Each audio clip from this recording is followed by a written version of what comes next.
Somewhere in this hollowed-out pumpkin, I breathed myself into being and called it life.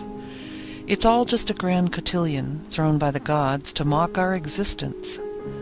But midnight comes all too quickly, and the prince drinks blood from a crystal slipper, while the princess eats a poison mushroom and sleeps forever in a stained glass coffin, dreaming of being alive.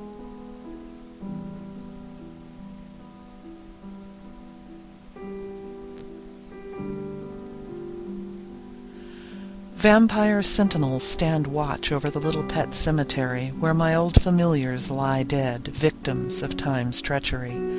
The chaparral drags her lace dress over desert floor, sweeping dust only to reveal more dust, while the coyote king cracks the midnight with a song of mourning. Dirty needles on saguaro fingertips inject the sky with stars, yet, knowing her ultimate destiny, would the nightbird sing it all?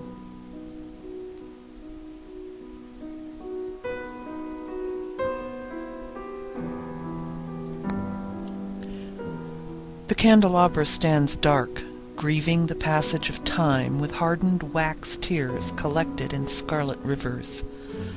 A cobweb on the ceiling undulates, restless dry ocean. Though all the windows are shut, in honor of autumn, the wind is cold and hungry and sneaks in through the cracks looking for warmth.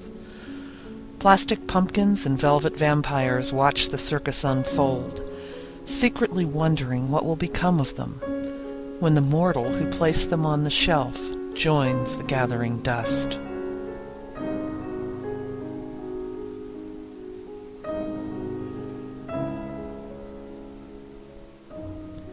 The stars are so much glitter, spilt on the canvas of the abyss, their light only a reflection of campfires left dying on the rocky shores of hell.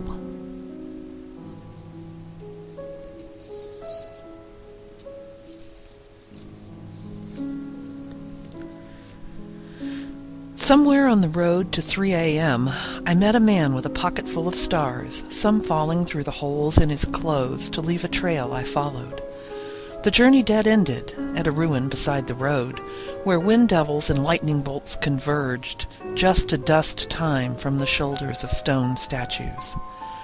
Turning to find me behind him, the stranger cocked his dark head and grinned. "Better be careful, little girl," he said, though I was long since a crone, in the third quarter of life's moon.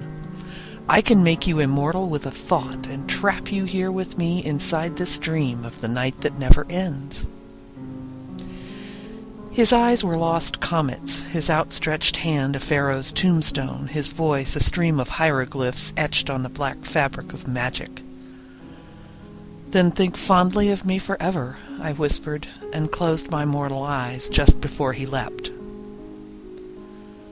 Sometimes he gives me stars for my pockets, yet how quickly they burn through, to illumine an unmarked grave where an old woman dances with the voodoo doll vampire king.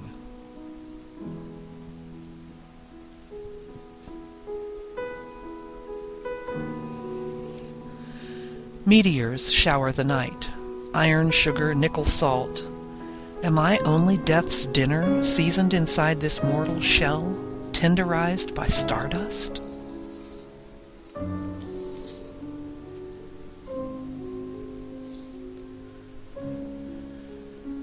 The vampire king writes poems on tiny pebbles and sagebrush tea leaves, leaving them in broken mailboxes among the ruins of Route 66, where ghosts of dead motorcyclists and suicided musicians come to read their fortunes.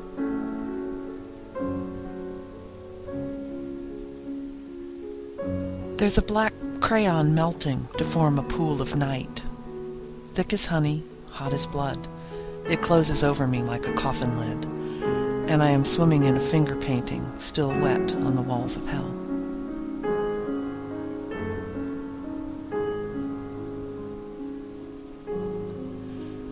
Ships of the dead, laden with fugitive souls, sail this black blood river lined with bones of the damned.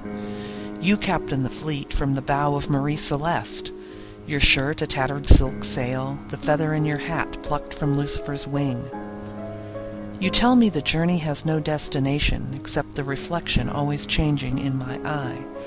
For the world of man's illusions now lie in ruins, and all her children only tears on the faces of angels. Now I know why you weep. To keep the world alive, an island in the abyss, even if only a mirage.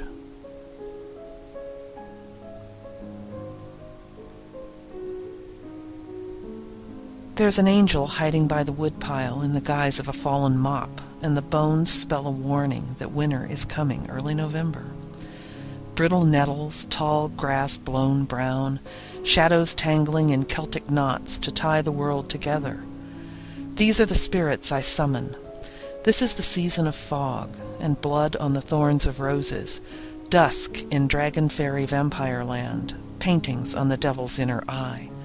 Sanctuary and monastery, far more real than the realm of mortal man.